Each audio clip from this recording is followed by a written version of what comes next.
আজকের গল্প চোর ও বুদ্ধিমান বালক। রাত গভীর, ছোট্ট এক গ্রামে সবাই গভীর ঘুমে।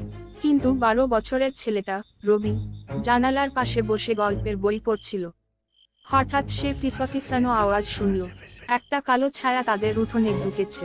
রবি বুঝল এই নিশ্চয়ই চোর, কিন্তু ভয় না পেয়ে সে দ্রুত একটা বুদ্ধি আঁটল। সে চিৎকার না করে ধীরে ধীরে দরজা খুলল। চোরটি তাকিয়ে অবাক।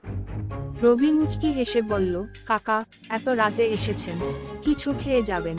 চোর হতভম্ব। কেউ কি চোরকে স্বাগত জানায়? রবি বলল, আমি জানি আপনি কিছু চুরি করতে এসেছেন, কিন্তু চুরি তো সহজ কাজ নয়। আমার একটা প্রস্তাব আছে। চোর আগ্রহ নিয়ে বলল, কি প্রস্তাব? রবি মিষ্টি হেসে বলল, আপনি যদি সত্যিই বুদ্ধিমান হন, তাহলে আপনি কাজ করে টাকা কামাতে পারেন, চুরি করে নয়। আমি আপনাকে আমাদের বাগানে কাজ পাইয়ে দিতে পারি। চোর কিছুক্ষণ চুপ করে থাকলো। তার চোখে অদ্ভুত পরিবর্তন এল। সে দীর্ঘশ্বাস ফেলে বলল, তুই সত্যিই বুদ্ধিমান। কেউ কখনো এমনভাবে আমাকে ভাবতে বলেনি। সেই রাতেই চোর সিদ্ধান্ত নিল, সে আর চুরি করবে না। কয়েকদিন পর দেখা গেল, সে সত্যিই রবিশদের বাগানে কাজ করছে, আর গ্রামের সবাই তাকে বিশ্বাস করতে শুরু করলো।